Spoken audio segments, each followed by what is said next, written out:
Inside this video, I'm going to share everything that we've learned about churn rate and how we improve this inside our business Systemized to Scale. And essentially these strategies took us from stagnant to growing month on month. And it's important to realize that this isn't a quick fix, but if you implement these strategies and spend some time focusing on this will result in more continued growth month on month.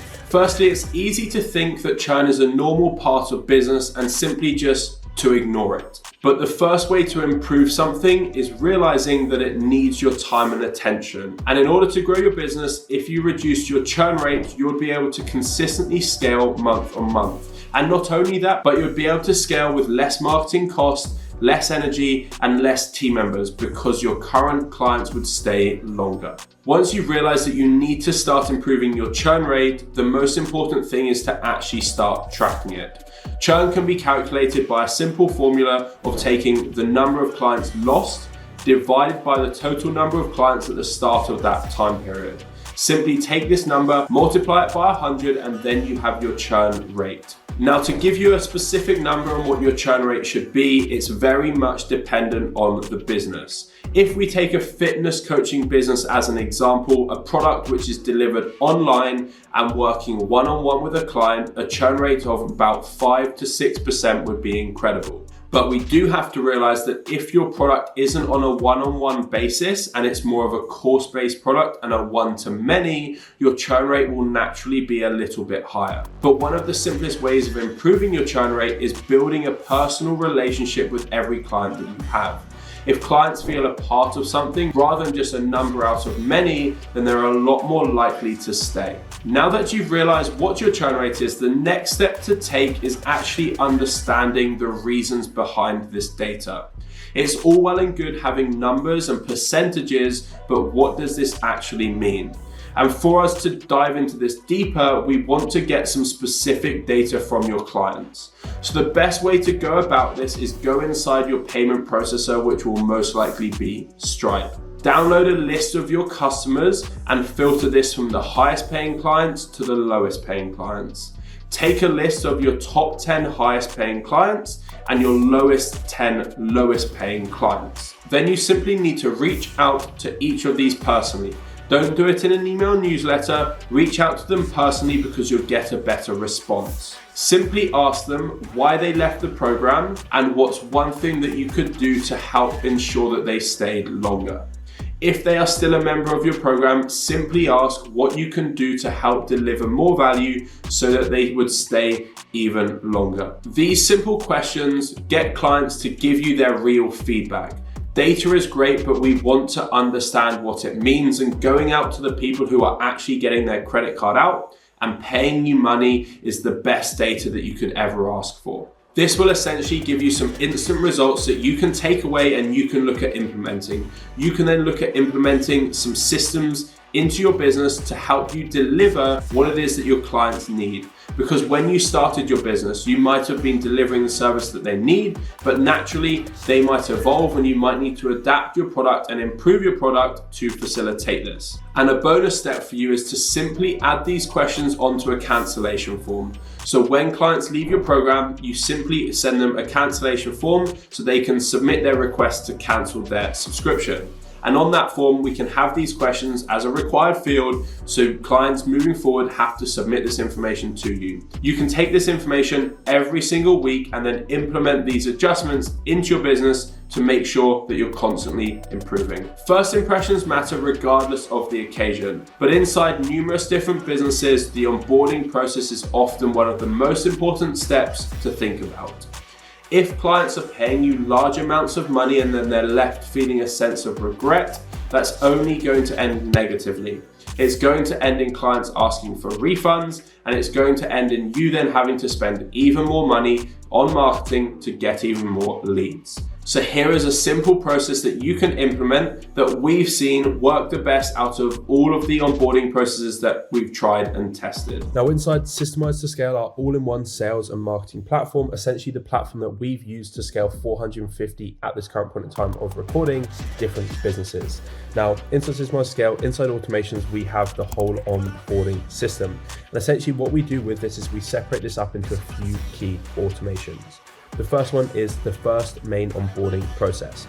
And with this onboarding process, this is essentially the flow that we've seen work the best. We have this linked up to a payment page. On that payment page, people pay. The money processes through Stripe. This then essentially goes through a series of steps of updating them onto certain boards, but the main point of this essentially video is to run you through the whole onboarding sequence in terms of the content that's sent out to them. We then have a welcome email, and with this welcome email, the step that we've seen work the best and simplify everything is having a get started page. Instead of sending an email that has one link here, another link here, another link here, and has numerous different links that cause confusion, we essentially simplify this all into one key page. They click one link on the email, it then goes across straight onto a get started page that has all of the key links that they need. This get started page is also set up on a redirect from their payment link. So they pay, it redirects straight onto a get started page where they fill out all of their information and they have all the links to the onboarding. It's then also emailed to them as well. That means they have complete clarity. They have step 1, step 2, step 3 on a page, not on a long email. They don't then get overwhelmed. What then happens is off the back of this then gives them time to work through this. What happens is in this onboarding process, one of the links is an onboarding form that we essentially call an in-depth analysis form. This in-depth analysis form is essentially an in-depth form that person submits. And what we then do with this then is collated, emailed out as a notification with all of the answers to the individual who is essentially going to be managing that client. What this then does is we also update it onto the contact profile of the client. What this then means is we have a big bank of all the information on that one client's contact details. So this then allows us to essentially have clear transparency over all of the client's data to start with. And it's super simple for the client because they fill out one form. This then means that the client knows exactly what's happening. They've submitted the form, they submit all of the other onboarding information, and this then gives us or whoever the business owner is time to then build and deliver essentially the product that we're delivering to them. What we then also want to do is we realize that the first essentially month is a really big dictator as to if the client's essentially going to stay for a prolonged period of time.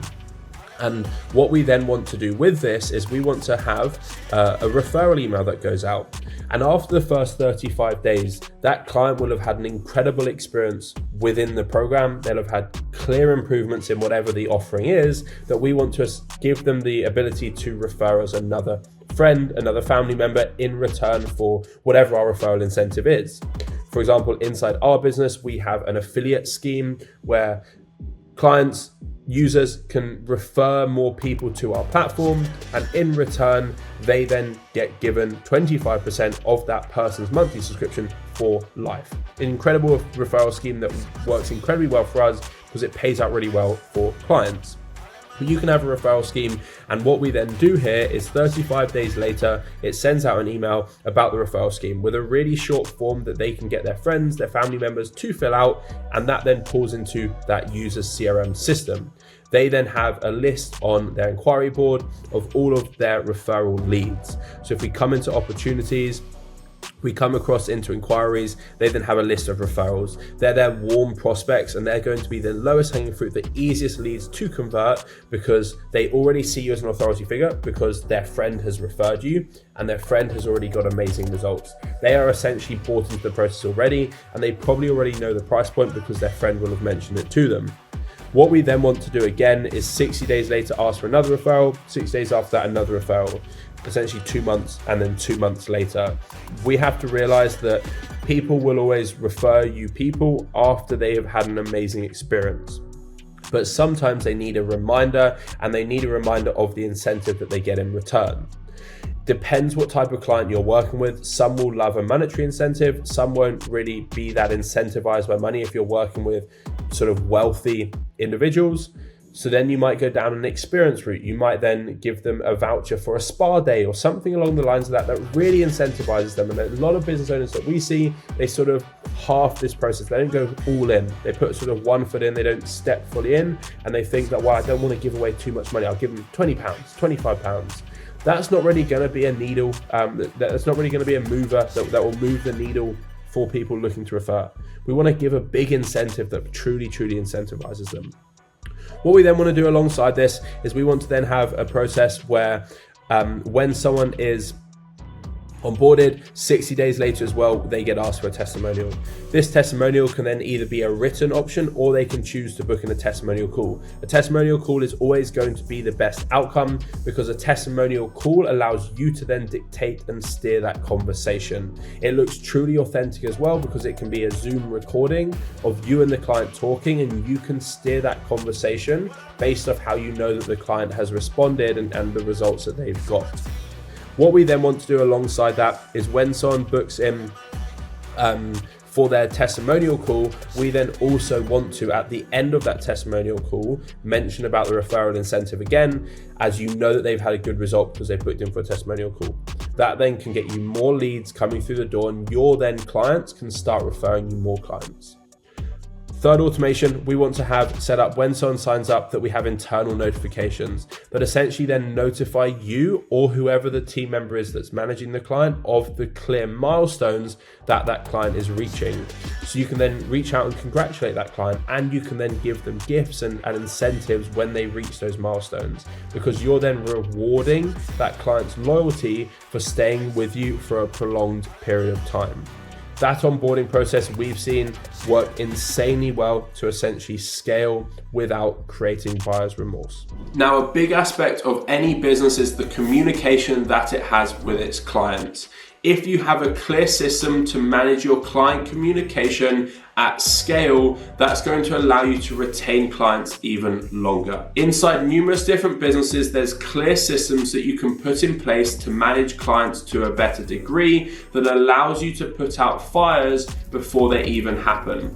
If you're waiting for issues to happen from clients when you could have prevented that issue from happening in the first place, the better option is having systems in place that allow you to prevent the client having issues initially, rather than just waiting for that to happen. Here is the best client management system that we've seen for fitness coaches to manage clients at scale. The next step for us to essentially then keep in mind is how we can manage large amounts of clients at scale. And if you run a one-on-one based model and you essentially do a check-in format with clients, this will work incredibly well. No matter what industry you're in, if you're running a one-on-one based model, generally pivoting your time into a weekly check-in will work incredibly well. What this will then essentially allow you to do is work with a larger amount of clients at scale and handle the one-on-one communication with them. What we then do is we essentially build in a check-in board into the platform, where we then have all of the days of the week in certain columns. What this then does is in every single day of the week, this sends out a reminder the day before. So for example, we can then open this up and you can then know that, right, I'm doing these check-ins on Wednesday, these clients on Thursday, these clients on Friday. And this essentially then categorizes your clients into clear lists so you know when you're working with each one and when you're doing check-ins with each one. This essentially gives you structure. What this then does is the day before this certain day, it will send out a reminder to that client. It will send out a reminder via email, via text, and or also via WhatsApp. This then has a link to a check-in form. The client can click this and then submit that check-in form. When they then submit that check-in form, this will then essentially categorize the client into green, amber, and red. What this then allows you to do is this then allows you to stay on top of the clients that need even more hand-holding that week, and then allow you to pivot your time out of those that don't need as much hand-holding. It essentially will allow you to scale your client numbers even higher because you are leveraging your time. One of the biggest points that we see holding people back as well with a one-on-one based model is following up with clients that simply don't check in. So what then happens here is every time a client doesn't check in, they will then automatically go into that incomplete column. This will then essentially sync into another follow-up system that will send out more reminders, reminding that certain person of their check-in. Because what you will always see with a one-on-one based model is the clients that stop checking in are the ones that drop off sooner. So if your check-in completion rate is higher, your churn rate will be lower. So making sure that this process is in place will allow you to pivot your time. What you can then also do is this will then allow you to see the clients that are red and the clients that need the most amount of help. This will then allow you to keep on top of your touch points throughout the week and making sure that you're following up with those clients even more.